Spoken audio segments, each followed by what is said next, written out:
E aí, Leandro? Diga, meu amigo. Cara, mais uma vez agradeço a disposição de estar aqui conosco, né, de ter aceito esse convite. Muito obrigado, viu? Valeu. E eu agradeço mais uma vez o convite. É uma alegria poder atendê-lo. Cara, que bom, que bom. Gente, só falar um pouquinho do presbítero Leandro. Ele é presbítero da primeira IPI do Natal, né, no Rio Grande do Norte. É professor de História, no IFRN, não é isso, Leandro? Isso. Do Campus Nova campus. Cruz. Isso, exatamente. E é mestre, você já é mestre em História e está fazendo doutorado, né? Tá se doutorando em História pela Universidade Federal do Rio Grande do Norte, não é isso? Isso. Cara, que massa, que privilégio, né? Eu tenho até vergonha diante do currículo desse de dizer que eu também estou fazendo História. Sai E daí. apaixonado por História, né? Eu curto muito Jaime Pinsky, claro que eu acho que é um cara mais antigo, né, de uma escola histórica, então eu gosto muito. Mas é um cara E, e Harari também, né, Yuval Harari, que para mim também é um cara que, de certa forma, e eu acho o estilo deles, né, muito parecido de escrita. Não sei se estou falando besteira aqui, que eu não conheço a escola de Harari, mas eu sei qual é a escola de Jaime Pinsky, mas eu não sei a escola de Harari. Mas eu me apaixonei pelos dois porque, né, Harari me parece que pega a estratégia de escrita de Jaime Pinsky e faz uma história muito bem feita, né? Faz um relato histórico muito bem feito. são dois grandes escritores, né? É um grande desafio a academia conseguir traduzir para o grande público o conhecimento que é produzido na academia. Às vezes, a universidade se transforma num gueto e aqueles que produzem conhecimento científico, né, não é só na história, em outras áreas também, tem dificuldade de furar né, de derrubar esses muros que envolvem a universidade para comunicar com as pessoas. E hoje a gente está tendo um movimento muito interessante já há algum tempo, mas agora através das mídias digitais, de maneira muito mais intensa, de uma história pública, né? Aqui no Brasil não é muito forte essa coisa do intelectual público, não Sim. era há algum tempo, mas agora está se tornando muito forte. Historiadores, filósofos, sociólogos aparecendo mais na mídia, publicando livros para dialogar com o grande público, para disseminar o conhecimento acadêmico. Isso é importante. E Harari e Jaime Pinsky são dois grandes escritores. O que os aproxima, eu acho que é sobretudo isso, né? O fato, o zelo que eles têm com o estilo, com a escrita, com a clareza do texto, com a simplicidade. Simplicidade não tem a ver obrigatoriamente com a pobreza do conhecimento, né? Às vezes a gente consegue traduzir de maneira clara, simples, conteúdos que são mais complexos. Às vezes não. Aí tem que...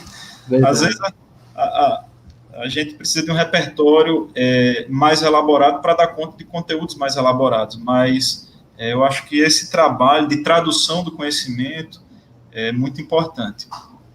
Ah, massa, que bom. Eu fiquei preocupado, você dizer, nem gosto de um nem de outro. Eu dizer, eita, porque você é o meu terceiro historiador favorito, né? Eu tenho Jaime Pinsky, tem Harari, tem você, meu terceiro historiador favorito, que certamente irá ainda publicar muitas obras para apreciação do grande público.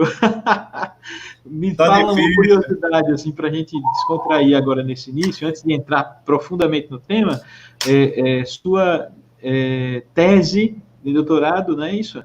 Você já tem o tema, já sabe qual é a área, não?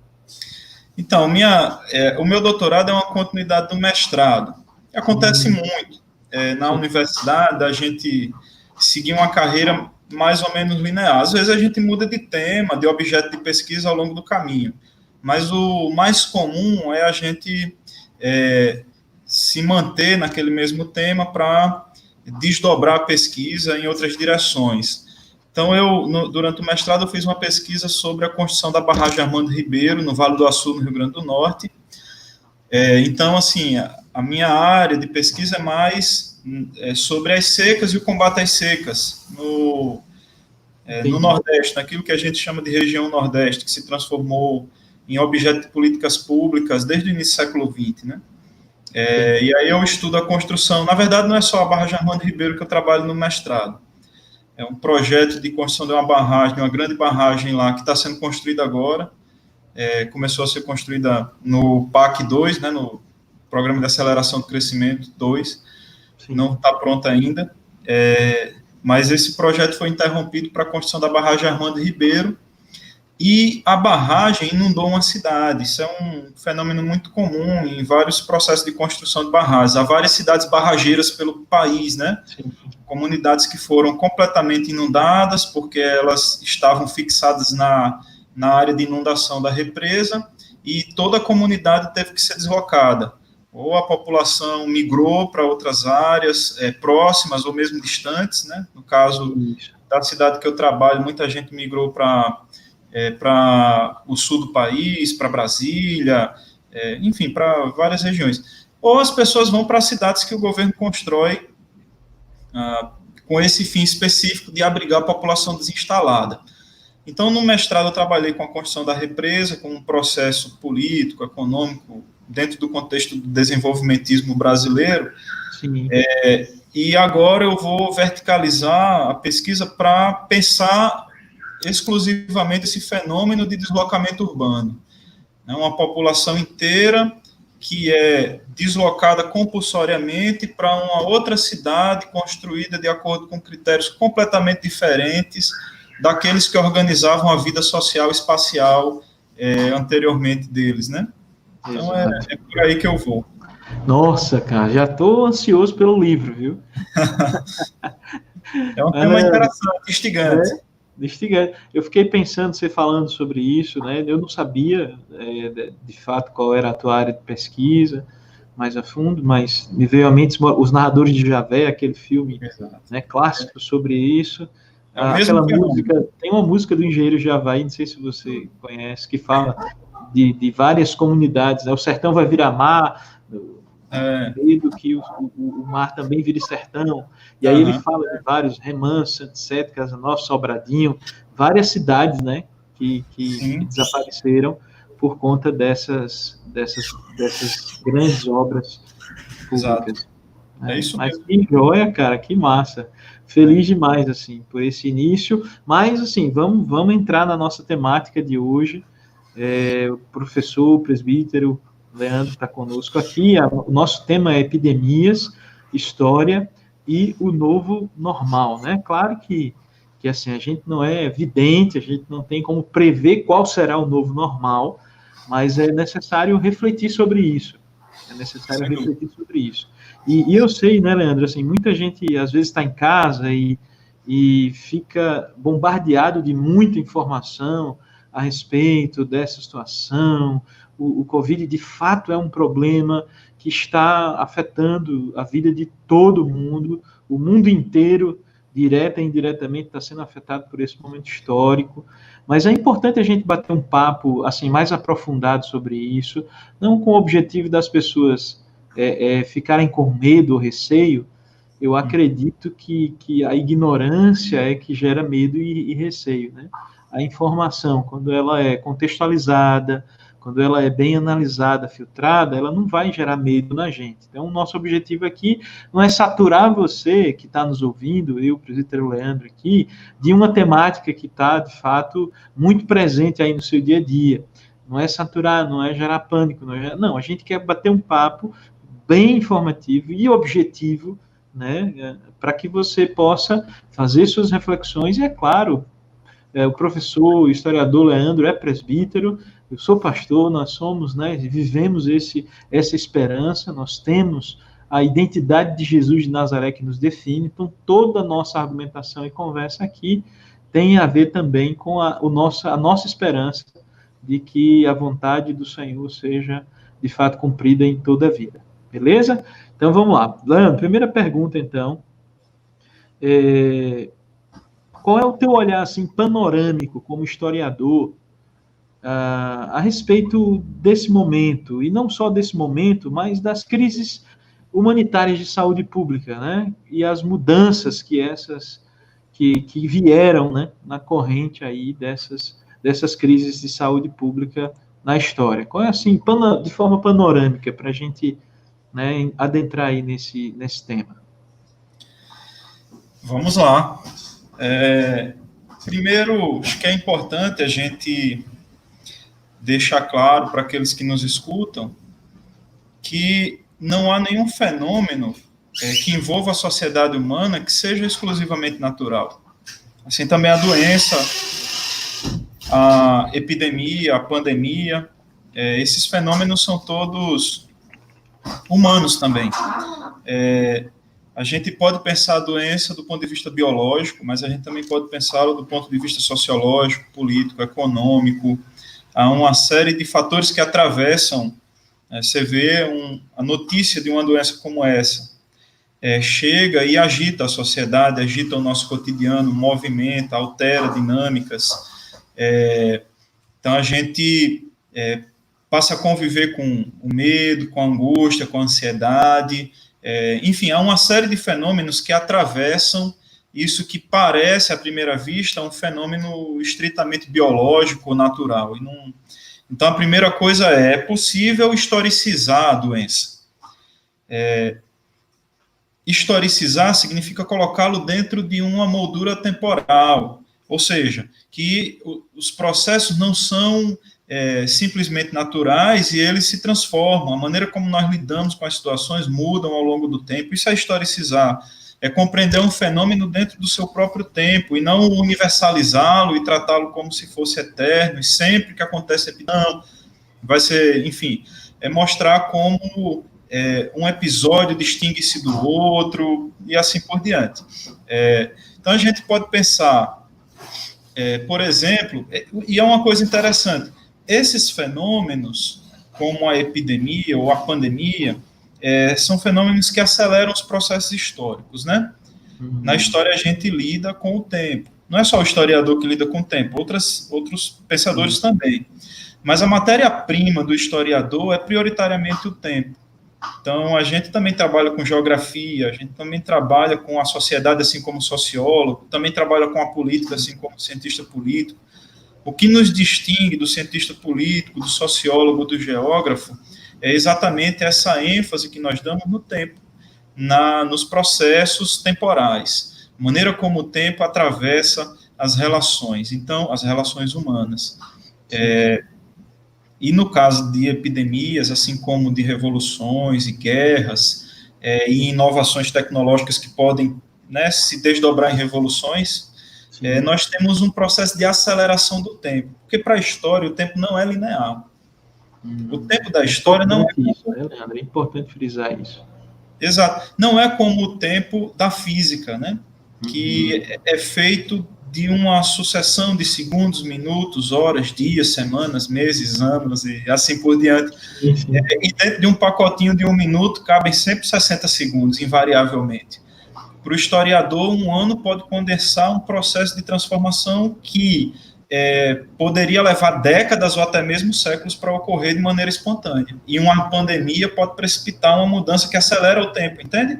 Então, vamos pensar num exemplo. Eu sou professor e já faz muito tempo que a gente tem que lidar com essa discussão sobre o ensino à distância, sobre o uso das novas tecnologias como instrumento pedagógico, mas, na maioria das vezes, a gente foge da discussão e só diz, não, o professor é indispensável na sala de aula e a presença física é indispensável. Então, a gente resiste à discussão.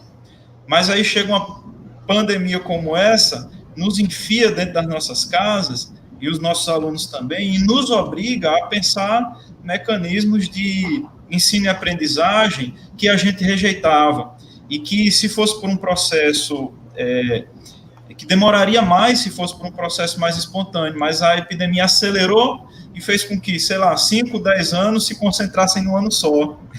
Verdade, né, rapaz? Exatamente, essa é a sensação, Leandro. Exato. Então, a gente teve que agora lidar com isso obrigatoriamente. E assim também acontece com outras transformações. A gente pode pensar a Revolução Industrial, que é uma transformação tecnológica, é uma transformação nas relações de produção, mas que provocou uma aceleração na história absurda, né? Então, um é o mundo antes da Revolução Industrial, o outro é o mundo depois da Revolução Industrial. Sim, um mundo completamente diferente, com impactos que a gente sente até hoje, né? A nossa relação com o relógio, por exemplo, antes da Revolução Industrial, as pessoas não usavam relógio. O relógio era mais um instrumento de exibição social, de status social, um símbolo de distinção social, que as pessoas não usavam para ficar consultando a hora, porque a hora não importava. Quem determinava o ritmo da vida das pessoas era o próprio tempo, o tempo da natureza. Era o sol, era o inverno, né, o clima.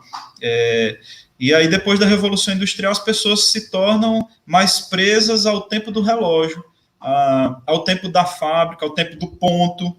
Ora, você vê, até hoje tem gente que... Quer dizer, eu sou na sala de aula, na escola, a gente não trabalha só na escola e não trabalha só no horário de aula, mas algumas pessoas só conseguem pensar o trabalho do professor em termos de ponto. Bater o ponto que hora, né, para entrar e bater o ponto que horas para sair. Mas o trabalho do professor não tem a ver com esse tempo do relógio, porque o tempo inteiro a gente está trabalhando. O professor vai para o cinema assistir um filme e ele pensa como aquele filme pode ser aplicado na sala de aula, que discussão historiográfica aquela produção artística pode suscitar com seus alunos. Então, mas a gente fica preso a esse negócio. Começou que horas, saiu que horas, né, o tempo, o relógio, o ponteiro. Então, precipitou uma transformação. As epidemias provocam isso. Leandro, historicamente, assim, dá um salto de duas epidemias antes dessa que representam bem esse empurrão nas mudanças, né? Duas epidemias ou pandemias. Posso mencionar.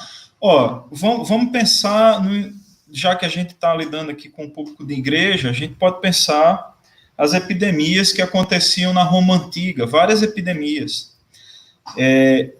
E elas contribuíram firmemente para a disseminação do cristianismo dentro do Império Romano. O cristianismo se espalha pelo Império Romano não é só pela ação da pregação de Paulo, ele se espalha nos séculos seguintes por causa dos discípulos de Jesus, homens e mulheres, mas sobretudo mulheres, que em momentos de crise sanitária ficavam nas cidades cuidando dos doentes. Então vejam que coisa interessante. Os centros urbanos eram assolados por epidemias, aqueles que podiam fugiam da cidade, abandonando parentes, amigos, vizinhos naquele centro urbano, e os cristãos ficavam cuidando dos doentes. Então era muito natural que os enfermos que se curavam se convertessem ao cristianismo, e que sobrassem mais cristãos dentro da cidade. Então vejam, uma epidemia que precipita uma transformação no mundo religioso antigo. O Império Romano não era cristão.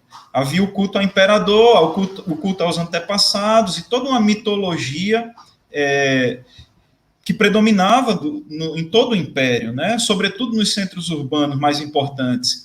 E, de repente, o cristianismo se torna a religião principal do império, muito também pelo efeito, não da epidemia em si, mas do comportamento dos cristãos mediante a epidemia. O fato de que, pelo impulso do evangelho, eles eram forçados pela sua própria consciência ou pelo sopro do Espírito nas suas consciências a cuidarem uns dos outros, a não abandonarem os enfermos, a entregarem suas vidas em amor no cuidado ao próximo. Isso é um exemplo. A gente pode avançar para mencionar a segunda. Isso. No final do século XV, em meados do século XV, a peste bubônica, né, a chamada peste negra. Uma série de transformações estavam acontecendo na Europa nesse momento. Revoltas camponesas, no final da Idade Média. as cidades europeias voltando a adquirir o dinamismo que tinha perdido durante a chamada Alta Idade Média, e o comércio retomando e tudo mais. Então, com a retomada do comércio, depois das cruzadas, interessante como muitas coisas se conectam, né? Porque as cruzadas são um fenômeno religioso de resistência contra a expansão dos muçulmanos pelo Oriente Médio. Então, a primeira cruzada é pensada para expulsá-los de Jerusalém, pelo Papa Urbano II, e depois esse deslocamento dos cristãos pelo território até chegar no Oriente os coloca em contato com os orientais e reativa o comércio. Então, o renascimento comercial tem muita relação com as cruzadas. E o renascimento comercial faz com que as pessoas voltem a circular pelos dois continentes, entre a Ásia e a Europa. E quando você promove a circulação, não é só a circulação daquilo que você pretende. Você pretende circular mercadorias, dinheiro, mas você circula bactérias, vírus, plantas, cultura, língua, referências, influência, você coloca tudo para circular. E aí chegam pelos navios de comércio, né, que praticavam o comércio com o Oriente, chegam até a Europa ratos que trazem a peste negra para a Europa e que destrói, mata 1/3 da população europeia. Então, você soma uma epidemia como essa, sem precedentes, né? Uma epidemia que extermina uma boa parte da população, dizima uma boa parte da população, com uma crise religiosa que já vinha em curso, com uma crise da nobreza, que se manifesta nas revoluções camponesas, né? Muitos camponeses se revoltando contra aquelas relações feudais que predominavam lá na Europa. Quando você tem essa confluência de fatores, as pessoas vão interpretar, vejam só que interessante, vão interpretar a peste, isso é uma coisa que também acontece hoje, como uma espécie de punição de Deus pelo mau comportamento do clero. Então, você tem um clero imoral e uma igreja corrupta, e eles vão buscar uma explicação moral para aquela epidemia. Então, abre só um parágrafo aí, Leandro, porque tem uma pergunta que vai nesse sentido, e aí eu queria já abrir, porque aí você continua, não perde o fio aí da meada, não. Ó, é do Gleidson, né? Nosso missionário, lá em Veracruz. E cientista da religião. Cientista da religião, é isso aí. Gleidson, forte abraço, obrigado por estar aqui com a gente. Lê aí, Leandro, lê aí, para você já ir se inteirando. Quer que eu leia? Eu vou ler. Melhor, né? Porque vai raciocinando. Ó. No sentido religioso, como a história das pandemias mudaram a crença das pessoas e que impactos houveram e quais os possíveis na nossa época. Então, isso é muito interessante que você estava falando, né, de uma consequência já dentro do universo religioso, mas está contigo aí, está continuando aí. Então, Gleidson, esse é um exemplo, tá? Da peste negra. As pessoas começam a buscar explicações morais. Como eu disse desde o início, a doença não é um fenômeno estritamente biológico. Nada que envolve o ser humano é estritamente biológico, né? Nós produzimos cultura. Harari trabalha muito isso no livro Sapiens. Nós produzimos cultura e tudo que envolve a nossa vida está envolvido por uma noção simbólica das coisas. De maneira que uma pedra não é só uma pedra, a gente transforma numa divindade, uma árvore não é só uma árvore, a gente transforma numa referência. Para os povos indígenas, por exemplo, uma árvore pode ser um ponto de referência, né? Fica perto da árvore tal, que é sagrada, é onde a gente faz os nossos cultos e tudo mais. Ou seja, nada do que se relaciona com o ser humano é estritamente natural ou biológico, né? Então é envolvido por simbologia, e a gente quer dar significado às coisas que nos envolvem. Então, acontece um fenômeno como esse, de uma epidemia, a gente fica buscando explicações morais, espirituais, religiosas, para justificar, porque na nossa mente isso precisa ter uma causa. Nós somos seres racionais, a gente fica extremamente incomodado com coisas que a gente não explica. Porque é a nossa tendência de controle, né, Leandro? Exatamente. Se é explicável, eu controlo. Se é algo que o vírus, de fato, a Covid é amoral, né? Ela não... Eu não escolho, ela não, né? né? Eu não escolho, eu vou, eita, esse aqui está ajudando o pobre na rua, eu não vou contaminar ele, vou contaminar o outro que está ali sem fazer Porque é um nada. pecador. O pecador. Está, Eu então, vou assim, contaminar só os pecadores aqui, não é? não é? Então, Mas assim, a gente quer encontrar, a gente isso. precisa racionalizar as coisas, enfim, para poder, para a gente se situar no mundo, porque senão a gente fica meio desnorteado, né? E foi assim durante a peste negra no final da Idade Média. Bom, a morte está atravessando o nosso continente por causa do pecado, da imoralidade, da corrupção, nossa e da nossa liderança, ou seja, as orações dos nossos padres, bispos, não está sendo ouvida por Deus. Deus está nos punindo por alguma razão. Esse sentimento de insatisfação religiosa, de insatisfação com a crise institucional da Igreja Católica no final da Idade Média, cria o ambiente para a emergência da Reforma Protestante. Não é no século XVI que surgem intelectuais e religiosos falando em reformar a Igreja.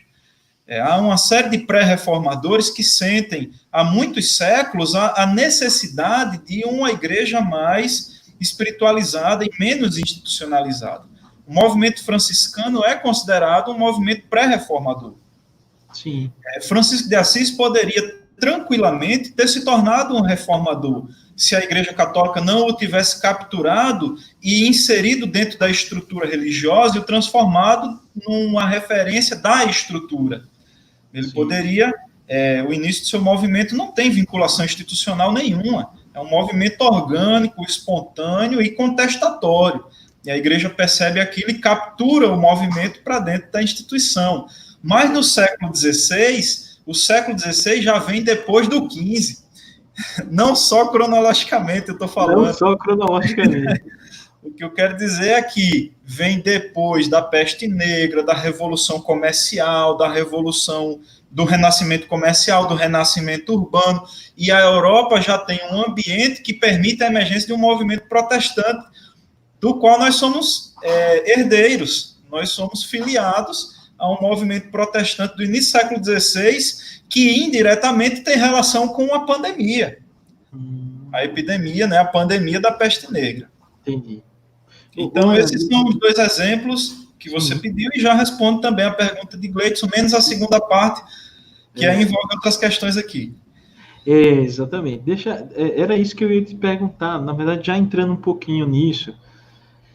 Como você, primeiro na área da educação, né, você é professor do Instituto Federal, como é que você vê a consequência da pandemia na educação? E, assim, uma das coisas que eu tenho conversado com algumas pessoas, assim, minhas filhas têm o privilégio de terem 2 computadores em casa, de estar com uma internet de alta velocidade, de cada computador ter uma webcam de HD, e eu fiquei até constrangido por ser uma foto da minha filha numa rede social, e eu digitando, né, que estava sendo uma experiência interessante, eu estava fazendo uma comidinha, um biscoito, minha filha é menor, de 5 anos, mas veio no meu coração imediatamente que quase 70% dos alunos do Brasil sequer têm um computador em casa, e não tem estrutura.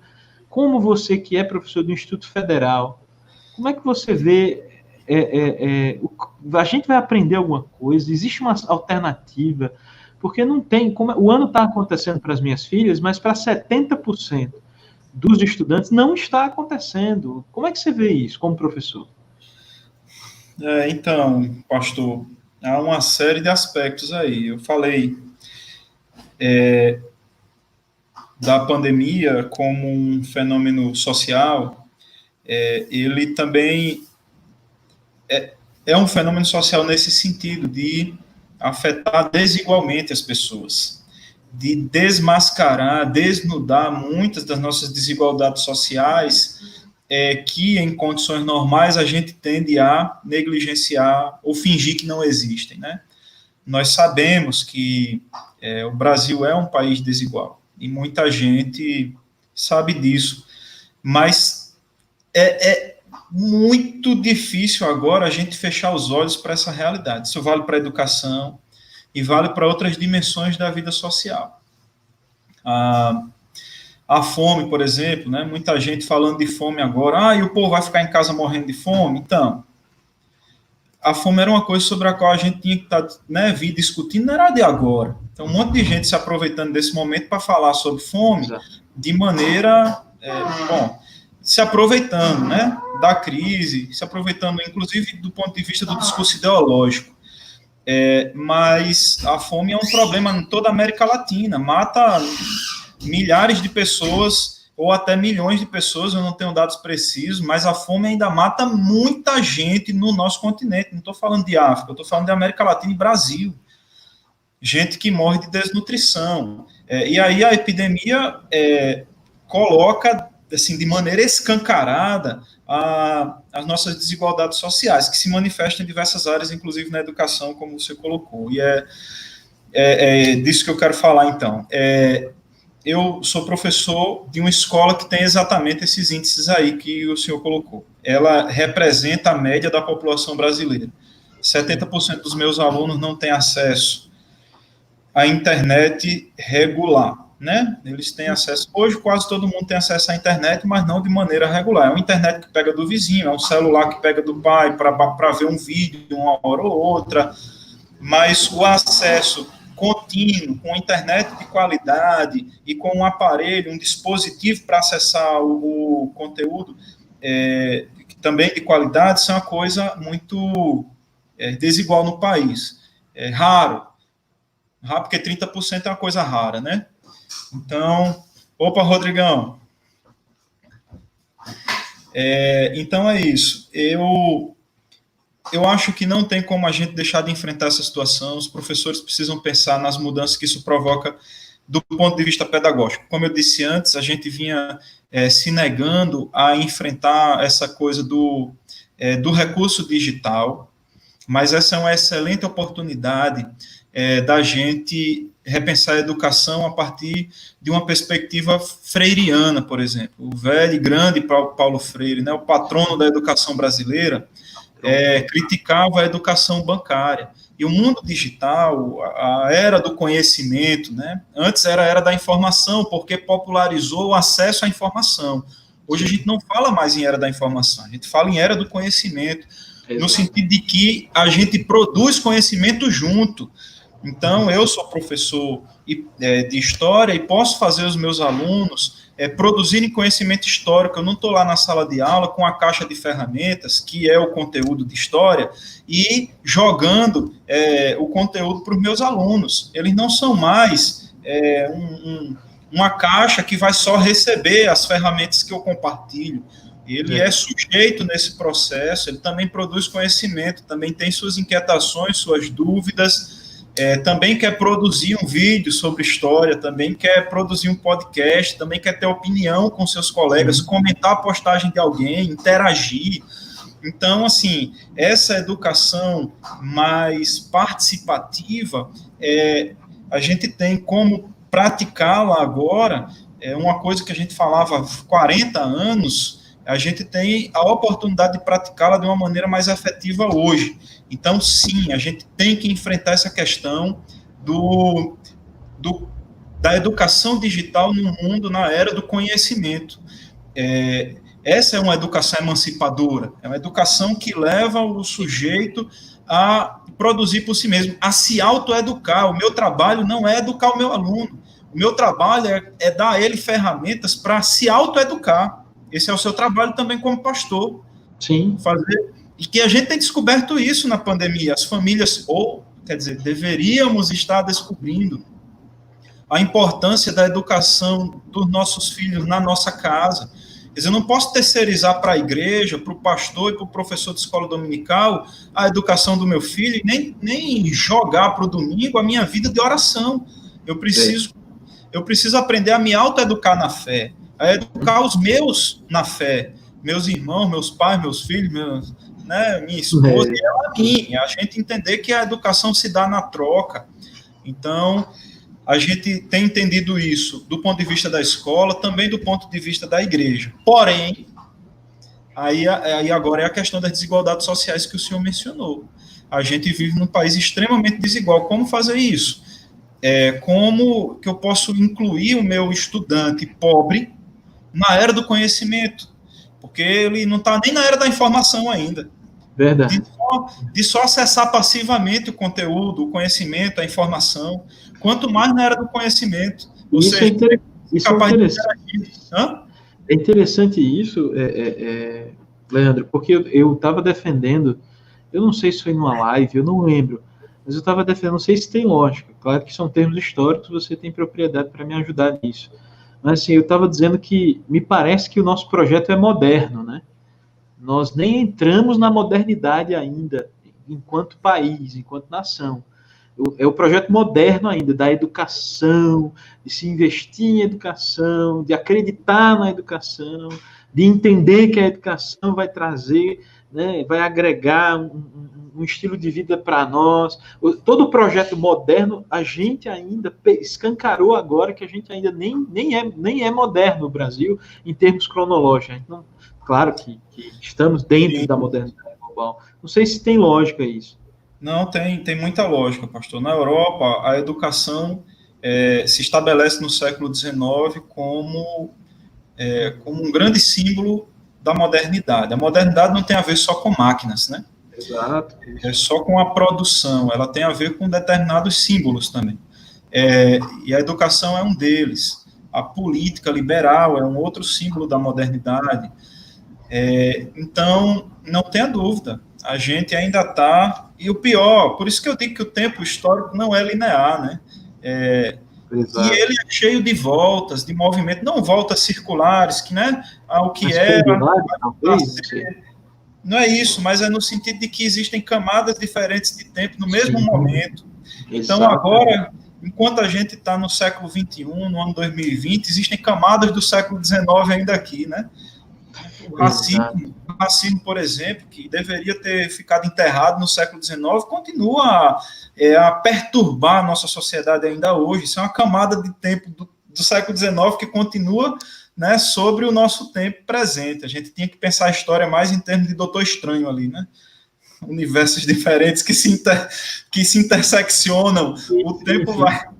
As temporalidades diversas vão se cruzando no mesmo momento histórico. Então, esse projeto de uma educação moderna, que na Europa é do século XIX, para a gente ainda está levantando essa discussão agora, e ainda de maneira muito precária, e a gente tendo muitos retrocessos. Aí você tem uma reforma do ensino médio recente, que joga, né, que assemelha a nossa educação da época da ditadura militar, né?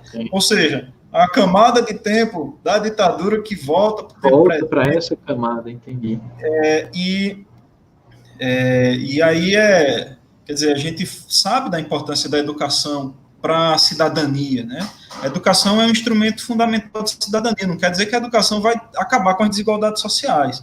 É muita responsabilidade para um professor dizer para ele que é ele que vai mudar o mundo, né?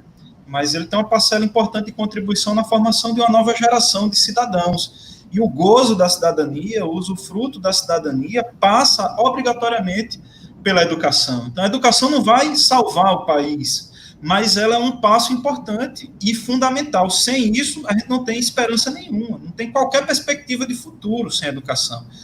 Os países que superaram, que avançaram em vários aspectos da sua vida social, inclusive na vida econômica, são os países que investiram em educação e tecnologia. Enquanto isso, o Brasil tem, por exemplo, uma PEC recente, né, que foi aprovada, uma alteração na nossa Constituição, que reduz o investimento em educação. Isso vai na contramão daquilo que a gente espera. Quer dizer, a educação é uma necessidade para esse país tão sofrido. E aí a gente tem um projeto que reduz o investimento em educação. Não faz o menor sentido isso. De fato é um retrocesso, né? Andar para trás, de fato. Não tem dúvida. Agora, só para responder de maneira mais objetiva a sua pergunta, que eu divago demais, né? Não, mas é tempo. Existem algumas ideias, sabe, pastor? Nós estamos pensando sobre isso nos institutos federais.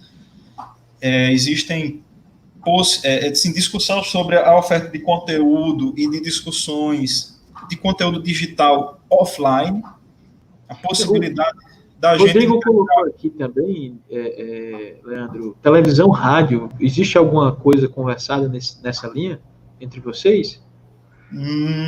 Não para atender nossos alunos hoje, não, mas televisão e rádio já é um recurso.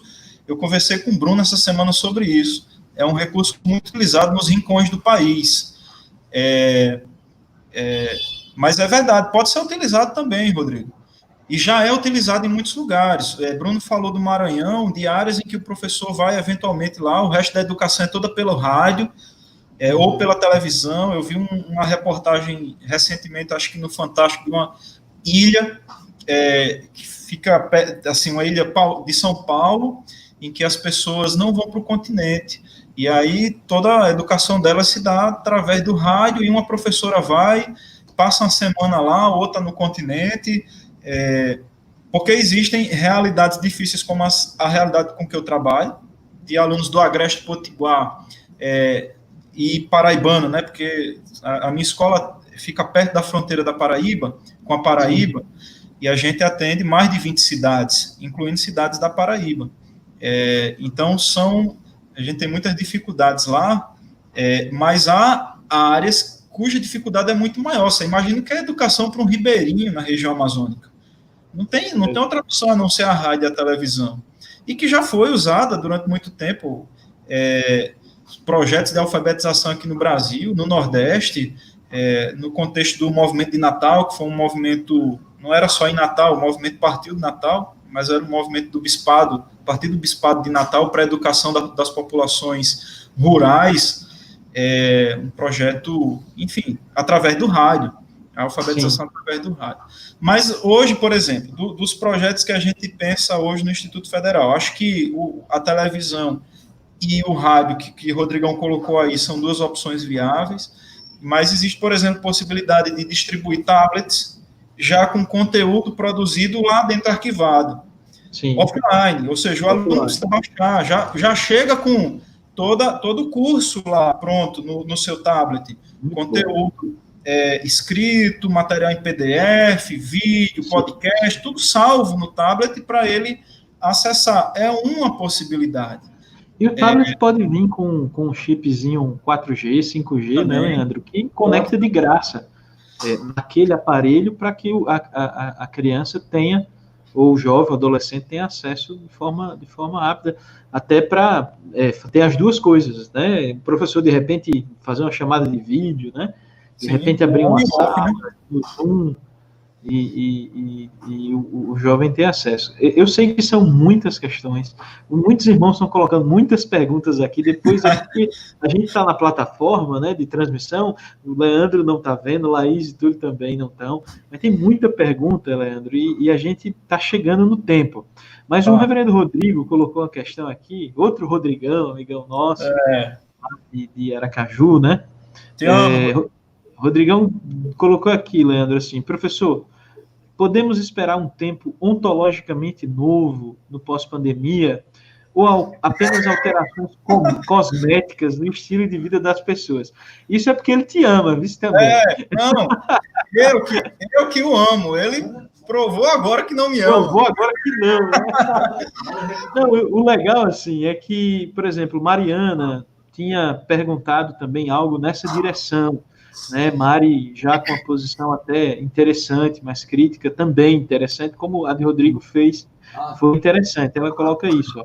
Existe a possibilidade de estarmos construindo ou nos encaminhando para uma revolução, reforma religiosa de maneira construtiva junto à educação. A educação é uma pergunta, né?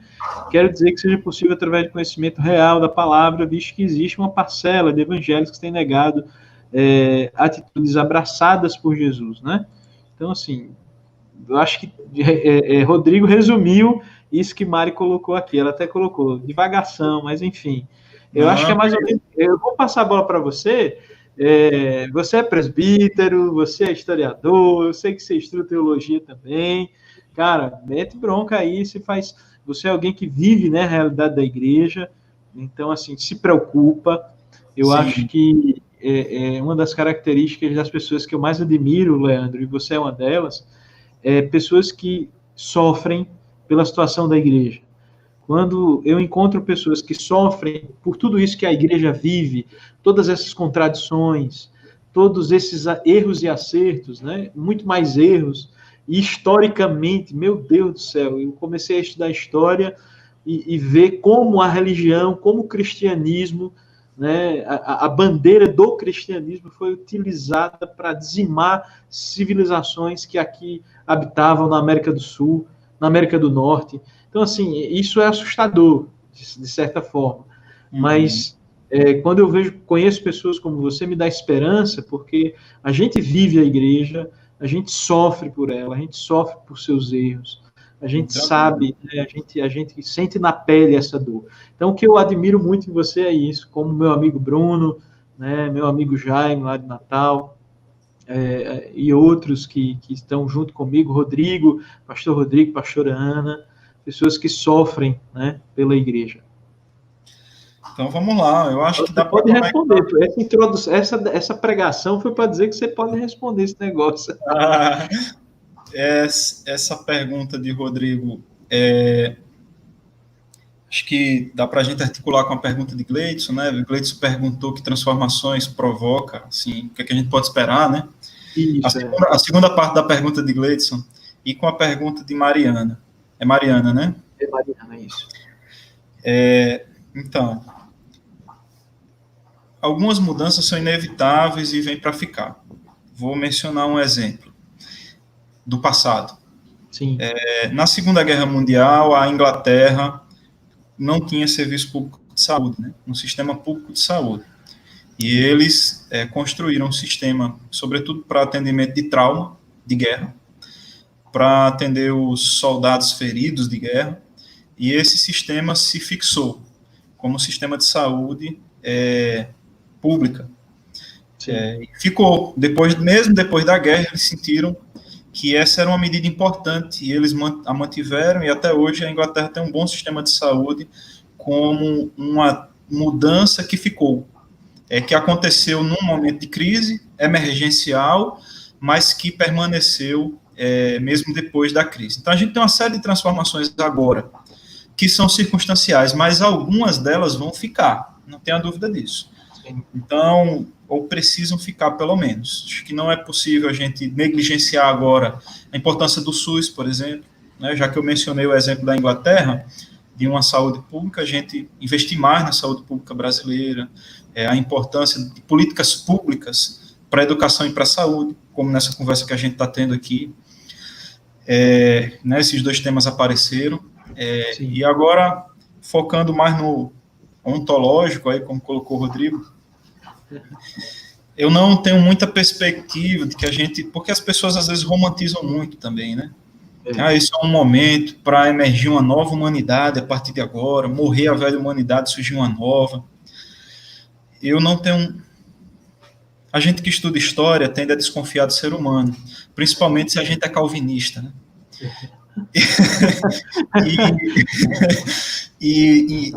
Tem crise com o calvinismo, mas tudo bem. Então, e compreende que o ser humano é pecador, então a gente não tem muita expectativa, mas eu vejo esse momento como um momento de oportunidade de transformações profundas na nossa compreensão de mundo. A gente precisa repensar muita coisa. A gente já sabia disso há muito tempo, né? Muita gente já do movimento ambiental vinha dizendo para nós da necessidade da gente repensar o nosso ser no mundo, a nossa integração com a natureza, a nossa integração como parte do cosmos, né? Nós não somos senhores do mundo. Todo mundo sabia disso, todo mundo sabia que a degradação ambiental provocava consequências para a vida humana, mas foi preciso um momento como esse para a gente sentir na pele o que é isso, e ver a natureza se regenerando no momento em que a gente se recolheu. Então, com menos produção e com menos movimento, com menos ruído, ruído humano, socialmente produzido, né, do ponto de vista capitalista, a natureza se regenerando, os animais voltando a circular nos ambientes urbanos aí. A gente tem visto muita coisa bonita, né, pelo mundo todo. Verdade, verdade. Então, acho que é uma ocasião para a gente se repensar. E não é proibido repensar a nossa teologia, né? Então, eu vou... Herdeiros da reforma que somos, em absoluto. Veja, a gente tem uma teologia no Antigo Testamento. Há muitas teologias no Antigo Testamento, a verdade é essa, né? Sim. Inclusive a respeito da doença. Então, em Deuteronômio, eu tinha separado aqui a Bíblia para citar esse texto, mas eu vou só mencionar e vocês conferem depois, se quiserem. Deuteronômio 28, diz que Deus castiga aquele que desobedece com praga, com doença, com epidemia. Sim. E a gente fica com essa concepção de que Deus está nos punindo, de que Jesus está, enfim, que Deus está dando uma correção na humanidade agora. Essa teologia retributiva já é contestada no próprio Antigo Testamento. Já. Jó para mim, Jó, a melhor contestação. Jó mostra para nós que, mesmo quando nós somos fiéis a Deus, coisas ruins podem acontecer a nós. Coisas ruins acontecem a pessoas boas. Esse é o resumo da teologia de Jó. E tudo bem, porque é assim que funciona esse mundo contingencial, né? E aí a gente tem uma teologia repensada. E aí a gente tem em Jesus uma teologia repensada de maneira completamente radical, né? Total. Quando Jesus encontra um cego de nascença, os discípulos perguntam: Senhor, quem pecou, ele ou seus pais? Porque eles são herdeiros de uma tradição teológica retributiva. Para ele sofrer esse mal, alguém deve ter desobedecido, pecado. E Jesus subverte essa lógica, né? Jesus não é só um curandeiro que restaura a visão do cego, ele restaura tudo, inclusive a teologia dos discípulos. Ele não curou só o cego naquele momento, ele curou a visão dos discípulos, uma visão distorcida, incompatível com a graça de Deus, incompatível com o novo projeto de Deus para a humanidade, manifesto em Jesus Cristo. Então, a gente pode sim repensar a nossa teologia, a nossa eclesiologia, o nosso ser no mundo. A gente pode repensar tudo agora. Eu não sei como nós sairemos daqui. O que eu sei é que esse é um momento oportuno, sim, para a gente mudar. Se a gente vai mudar ou não, não sei. Agora cabe a nós fazer uma transformação profunda da maneira como a gente vive. Há, assim, uma infinidade de coisas sobre as quais a gente precisa pensar. A gente precisa pensar a relação com a natureza, como eu disse, a relação com o tempo. Mencionei o tempo no começo da conversa. Exato. A relação que a gente tem com o tempo. Sabe, eu acho que a gente precisa se aproximar mais da concepção de tempo de Deus, o Kairos, e ser menos preso ao tempo da fábrica. A gente não vive mais na fábrica, mas essa coisa, né? Assim, o mundo hoje do trabalho no Brasil não é mais só fábrica, é o mundo do serviço, é a prestação de serviço, é o mundo digital, é o home office. Existem várias modalidades de trabalho hoje no Brasil, mas em termos de tempo a gente continua preso à velha noção da fábrica, porque a mentalidade demora mais a mudar. As coisas mudam ao redor de nós, é uma outra coisa. O tempo, né, as coisas mudam no tempo de maneiras diferentes, né? A epidemia é um evento que é instantâneo, do tempo curto, mas a mudança da mente é uma coisa que se dá no tempo longo, né? A escravidão terminou em 1888 e até hoje a gente continua reproduzindo lógicas escravistas nas nossas relações sociais, porque a assinatura da Lei Áurea é uma coisa que se dá no tempo curto, mas a mudança da mente se dá no tempo longo. Então, o que eu sei, reverendo Rodrigo, Mariana e Gleidson, é que esse é um tempo oportuno para a gente repensar o mundo, a maneira como a gente vive e a nossa fé, repensar a igreja, repensar tudo, sabe, zerar tudo e repensar e né, considerar novas possibilidades de ser igreja, de ser família, de ser profissional, de ser gente, de ser no mundo. Agora, se a gente vai atravessar esse momento e do lado de lá a gente será realmente diferente, é outra coisa. A nossa esperança, né, é que a gente aprenda as lições, né Leandro? Sim. Que façamos isso criando um conceito de uma comunidade global, de fato, em que a solidariedade seja a marca das nossas relações.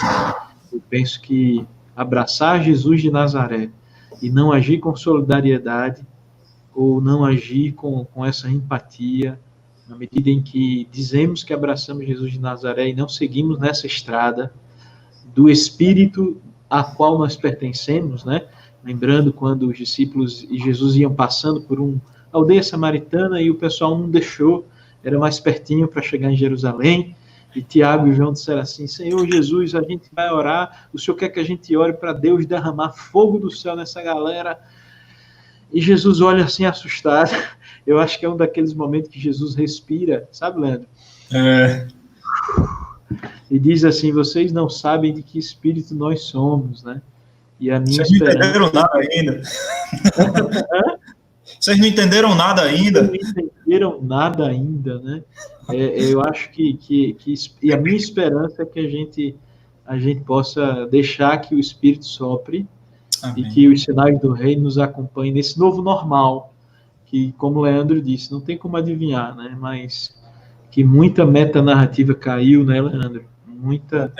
Muitas certezas absolutas de muitos que usam a fé para enriquecimento próprio, muitos que manipulam pessoas usando o nome santo de Jesus de Nazaré. De fato, essas narrativas desses caras, essas instituições que muitas agora estão fechadas, quem dera ficassem fechadas, porque nós percebemos também que não há nenhum bem nesses lugares. Nenhum bem advém desses lugares. Né? Nós estamos percebendo toda uma crise no país, ética, moral, religiosa e política, que tem a ver com a gente ter baixado a guarda, na minha visão, para alguns tipos de movimentos que a gente considerou igreja, e esse troço nunca foi igreja, gente. Verdade. Nunca foi igreja. Onde o nome de Jesus foi comercializado e é comercializado, nunca foi igreja, nunca. Aí o senhor respondeu, Mariana, né? Mas, Leandro, os finalmente, eu ficaria conversando com você. Conversar contigo aqui é como ler um livro de Harari. Então, a gente ficaria conversando aqui por horas e horas. Eu quero te fazer até uma proposta, antes dos finalmente que você vai dar agora, fechando. Depois dá uma olhadinha lá no Face e no YouTube, os comentários. Irmãos, eu sei que tem muitas perguntas aqui que não foram, né, respondidas, não teríamos tempo hábil para responder cada uma delas, mas eu convidei o professor Leandro para ir lá, olhar as perguntas de vocês, isso vai ficar gravado, está no YouTube, está no Face. Então, o professor Leandro, eu o convido para, quando ele puder, dar um feedback a todos aí que colocaram.